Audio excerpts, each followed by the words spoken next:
नमस्कार दोस्तों, मैं हूँ राधिका और आप सुन रहे हैं मन की बातें।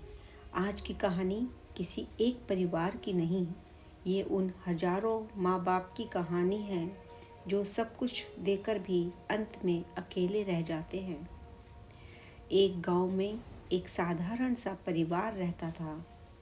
माँ बाप मेहनती थे और उनका एक ही सपना था कि उनका बेटा पढ़ लिख कर आगे बढ़े। अपने लिए उन्होंने कभी कुछ नहीं सोचा।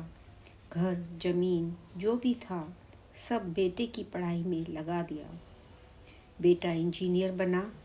माँ बाप को लगा अब आगे त्याग का फल मिलेगा। पढ़ाई के दौरान बेटे को शहर में एक लड़की से प्यार हो गया। लड़की अमीर परिवार से थी। दोनों का धर्म और भाषा अलग अलग था।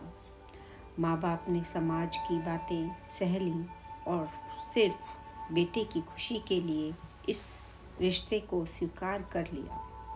शादी के बाद बेटे ने कहा, अब गांव छोड़कर शहर में रहेंगे। माँ बाप ने गांव का घर बेच दिया।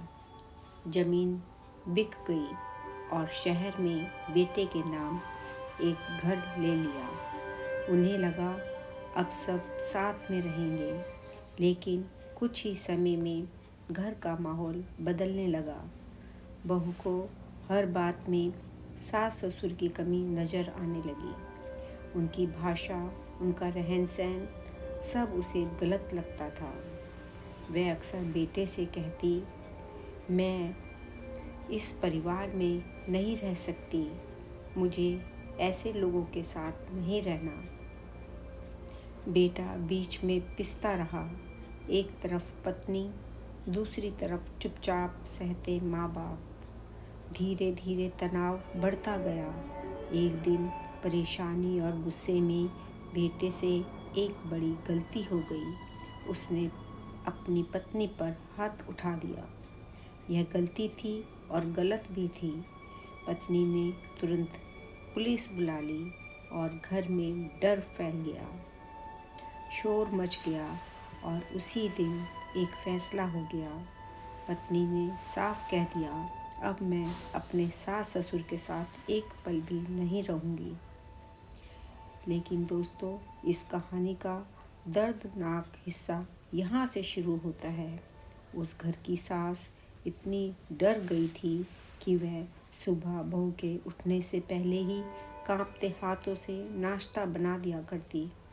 उसे डर रहता कहीं देर हो गई तो ताना सुनना पड़ेगा। कभी नमक कम, कभी चाय ज़्यादा, कभी आवाज़ का लहजा। जिस माँ ने अपने बेटे को उंगली पकड़कर चलना सिखाया था, वही माँ आज बहू के कदमों की आहट से सहम जाया करती थी। कुछ समय बाद पत्नी के दबाव में बेटे ने माँ बाप के लिए एक अलग किराए का घर ले लिया।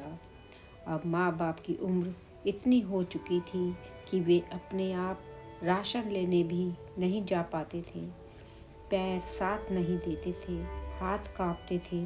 फिर भी उन्होंने कभी बेटे से कुछ नहीं मांगा।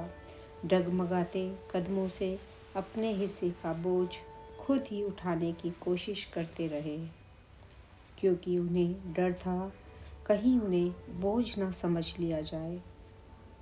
ना उन्होंने शिकायत की, ना ही कोई सवाल किया। बस इतना कहा, बेटा खुश रहे, यही हमारे लिए काफ़ी है। आगे क्या हुआ, ये कहानी यहीं ख़त्म नहीं होती। बने रहिए हमारे साथ, फिर मिलेंगे मन की बात में। ज़िंदगी ने इसके बाद क्या मोड़ दिया, ये जानना अभी बाकी है।